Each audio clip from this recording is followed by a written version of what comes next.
Lawyers, at what point when working for a defendant did you realize my client is a monster? Story 1. Criminal defense lawyer. I can name a few instances where I was just absolutely disgusted with my client. Caveat, these are mostly years ago when I was taking just any old case. I must practice white collar and federal now. 1. I won a DUI case because the government messed up on something right before the trial was to begin. My client gives me a hug and completely reeks of alcohol. He is driven to court. I took his keys and called his mother. 2. I represented a woman for a grand theft charge. Left her in my office to get some things copied before she left. After she left, I realized my sunglasses and car keys were stolen. I tracked her down in the lobby and told her I was not going to represent her anymore, and I would call the police if she didn't empty her pockets in front of me and give me my things. 3. Had a client who was released after 25 years in prison for murder, and then the same day, he beats up his prospective new landlord. He ended up getting another 10 years. He was unrepentant and laughed about how he hit the guy so hard his eyeball popped out. I thought, this guy deserves to be in prison. Took the case to trial anyway, and shocker, lost and he got 10, the max.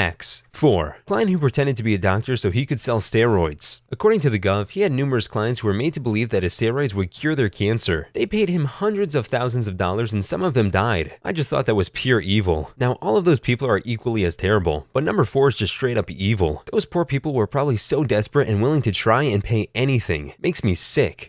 Story 2. Don't read this unless you have a strong stomach. Attorney's wife here. I used to help him file away evidence and reports. Came across a file with video. Curiosity got the better of me, especially when he told me not to watch it. File gives this story. Woman that was at a boyfriend's trailer out in the middle of nowhere. Got ticked off at boyfriend, so smacked him in the head with a metal bat and went on her merry way home. Boyfriend is apparently not a pleasant person, and nobody really misses him or looks for him. He's fired from work and absentia. On day 7, boyfriend's neighbor finally stops by, hears horse screaming and calls police. That's where the video came from. Day 7. One of the cops was wearing a camera on his uniform. It shows him and his partner going through the house, finding dog poop all over the floor. Boyfriend's 2 Rottweilers, who were also in the house, went without food for about 6 days before they started eating bits and pieces of him. The camera shows the moment the cop found the body on its side, rolled it over, and he's blinking, eyes open with most of his face gone. The woman didn't even bother to let the dang dogs out before she left. I do not help file cases anymore. Oh my god, this should be one of the top comments. Dismembering a body after it's already dead is one thing. Being eaten alive with no one to check on you? That's some stuff I never thought of. Story 3. Had a divorce client, husband and father who divorced his autistic son. Tried to argue that he should get all of his wife's retirement having not worked for 12 years. Contacted me during the height of Hurricane Sandy. He was in the Bronx and me in Manhattan. Saying he wanted to hold his wife in contempt for not paying him that day while the storm slammed New York City. Told me I was making a huge mistake getting married. My wedding day was November 3rd, 4 days after Sandy. Saying that I was going to be miserable and regret it. I could go on. But the worst was when, several months later, since his divorce was taking a long time, he sent death threat letters to myself and my wife saying that he hired an executioner to kill the 2 of us if his divorce wasn't finalized in 60 days. Called the police and they said he left his premises 1 day earlier. I heard nothing from him until February 2014, when he emailed me saying he needed a winter coat from his wife and could I help get it for him. Ironically, the divorce didn't have to be completed because he unalived himself before the judge signed the judgment of divorce. Thoroughly uncool. That's kind of sad. He was definitely going through something mentally, but that's no excuse for death threats. Maybe he just really wanted that winter coat.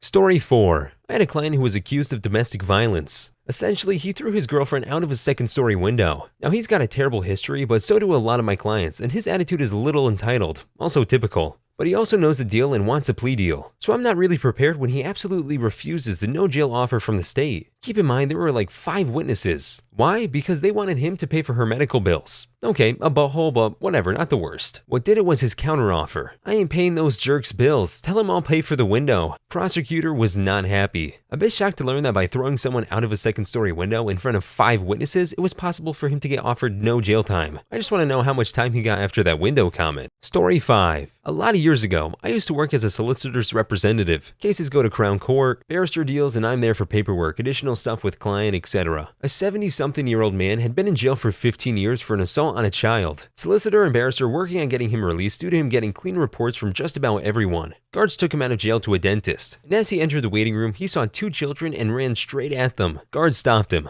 3 weeks later at court, I was the one that sat him down in a room to explain that no, this isn't a hearing to release you. It's so you can be committed to a mental health secure facility for the rest of your life. He didn't take that well. I shed no tears. Well, that's absolutely terrifying. He was obviously ill, but I wonder what was going on in his brain to instantly try and attack them. And the fact that they were just getting ready to release him too. I don't even want to think about what could have happened. Story 6. Late to the party, but anyways. My first internship in law school was a matrimonial law firm in a very wealthy area. Think millionaires and billionaires getting divorced. One of the first cases I worked on involved the parents of a victim of a high-profile school shooting. The parents were divorced and had been prior to the death of the child, and were now battling over who would get the victim's compensation fund money and the funds they received from a fundraiser they set up themselves on a GoFundMe type site. These were incredibly wealthy people fighting over what was literal chump change to them, and asking the public to donate to them as if they needed it. They were so clearly exploiting the death of their child for money and to pee off the other parent. It was honestly one of the most disturbing things I have encountered ever. That's despicable. They don't deserve a single penny of that money.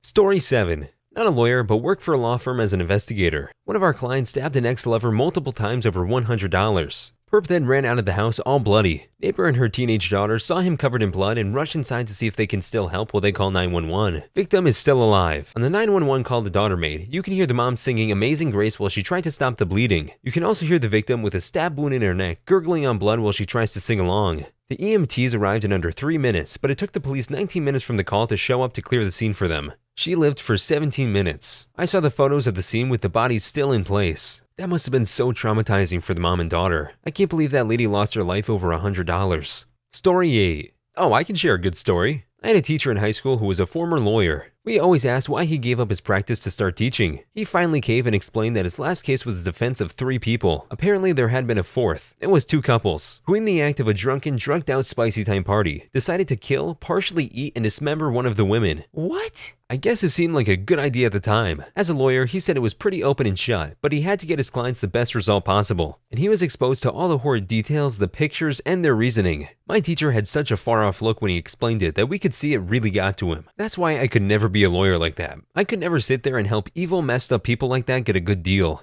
Story 9. My mom is a lawyer. This is a story about how she quit being a public defender. When you are a public defender, you don't get to choose your cases. She got assigned a young man who, with the help of his girlfriend, had gotten a kitten from a free to a good home ad in the paper. They then brought it home and gave it to their dog as a chew toy. I think they also filmed it. So, yeah, she said she needed a shower after every meeting with him, canceled her PD contract after the case concluded. I work for an animal rescue charity, and those free to a good home situations end badly more often than you like to think. Have heard lots of horror stories, especially with dogs who are given away. I did not need to hear that today. That poor kitten. I hope those 2 are rotting in jail right now. Story 10. My general psychology professor worked for the state of Arkansas, assessing criminals to see if they would qualify as criminally insane. He told us a story one time about a guy who would get glass shards and hide them underneath his skin, presumably to use at a more opportune time. He said the interview with the guy made the hairs on the back of his neck stand on end. Ivan Milat, serial killer of backpackers in Australia, inspiration for Wolf Creek, was so dependent on inducing pain that when he couldn't hurt others, he turned to self-mutilation. He partially amputated a finger, used a plastic knife to saw through the bone, and put it in an envelope addressed to the High Court of Australia, all while maintaining his innocence. Yeah, I think that's a bit more than just insane. Story 11. We had a client try to enforce a post-employment restraint against a 19-year-old receptionist after she quit and started working for a competitor. The reason? He wanted to make her life heck because she wouldn't sleep with him, a creepy 57-year-old man. Him trying to sleep with her was the reason she quit. Unsurprisingly, he didn't take her advice to discontinue his claim, and so we ended up sending him elsewhere. See, this right here shows the one thing many different type of buttholes share. They don't know when to stop fricking. He could have been done for spicy harassment and he got away with it, but he had to keep going, not once thinking he'd done something wrong. These buttholes always think that if they're the ones to bring it to light, then they won't be held accountable. Story 12. Defended my client in a lawsuit who defrauded his business partners. Evidence was already overwhelming that my client was liable. Client made matters worse by fabricating evidence and presenting it in court. He got called out on it by his dad's attorney who had the same evidence. It tanked my client's case. My client continued lying to me despite the overwhelming evidence showing he fabricated evidence. He lost big. In addition to a large judgment, he got hit with several felonies for fabricating evidence. Also, the business partners my client screwed over were his dad and brother. Dang, he did that to his own family? Thanksgiving must be fun now. Story 13. Tinya Juma stole my twist. Murder, robbery, and most crimes involve regular people who did or may have done something stupid due to alcohol or situations. But the clan you keep an eye out are the ones charged with fraud, and they're like liars, cheats, and all-around shady people generally speaking. Even the gangs operate in a code of conduct, an old-fashioned warlike code of conduct. Honor and courage are important to them, even though they commit crimes. 22 years, threatened twice, so not that bad. The real danger, not in criminal law, it's family law. That's where people get heated. It's personal. I really hope I pronounced that name right. Story 14. Lifelong criminal defense lawyer here. To be completely honest, it's not about the offense, but about the person. I've had people accused of murder that I really kind of liked and thought well of. I've had people accused of shoplifting who had given the heebie-jeebies and seemed like psychopaths. Speaking from purely a criminal standpoint, having a client who is a monster doesn't matter in terms of your duty to them, but it does make the job less pleasant. My worst clients have been people who are comfortable scamming others of their money. Story 15. Not the client, but my managing partner. The client was a senile 90-year-old man. He wanted to sell land worth a little less than $1 billion to some businessmen. Suffice to say, there were many who wanted to take advantage of the situation. One such person, to my dismay, was our managing partner. The partner wanted to insert a provision that would have effectively funneled about 60% of the proceeds solely to him. You could see how his eyes gleamed at the mere mention of money. The provision got lost in the revisions. I was doing the revisions. I am no longer part of that scummy firm. Good for you for leaving. An amazing job losing the provision. We need more people like you in the world. Story 16. When I had to go to the U.S. Attorney's Office to view the evidence in this case, there they were, the hundreds of images of child porn he had traded, the close-up images of his baby's parts that he had taken and sent around the internet, the pictures of his neighbor's daughters playing in their kiddie pool. Realized he could just not help himself. But he also never once claimed responsibility or showed remorse, so I don't feel too badly for him. God, that made me sick. Story 17. I'm on the other side, but I've got a defendant who went to prison for starving 3 adopted children to the point that they needed weeks of hospitalization, then got out of prison and married a guy with children so that she could start starving them too. Listening to her interview where she attempts to justify what she did to both sets of kids disturbed me more than any of the murder cases I've worked on. Who does that? And to 2 separate sets of kids too? Did she get a kick out of it or something? Story 18. Prosecutor here. Most of us in the profession have the utmost respect for those of the other side of the aisle. Most people really don't know or understand the really freaked up stuff that we have to witness and deal with on a daily basis. There's a reason attorneys have the highest percentage of alcoholics by profession. They do? Wow, you learn something new every day. Story 19. I listened to a 911 call where the victim's throat was slit while on the call by our client. I will never forget her gurgling and sounding like she was dying. Somehow she ultimately lived through this, saying, "He killed me, he killed me." That is not something I ever wish to hear. Story 20. I'll go ahead and say it. When I practiced family law and criminal defense, I trusted and believed my criminal defense clients 100 times more than my divorce and custody clients. The worst monsters are the people who manipulate minor children for custody reasons. Frick them. Luckily, I'm out of that area of law, hopefully for good.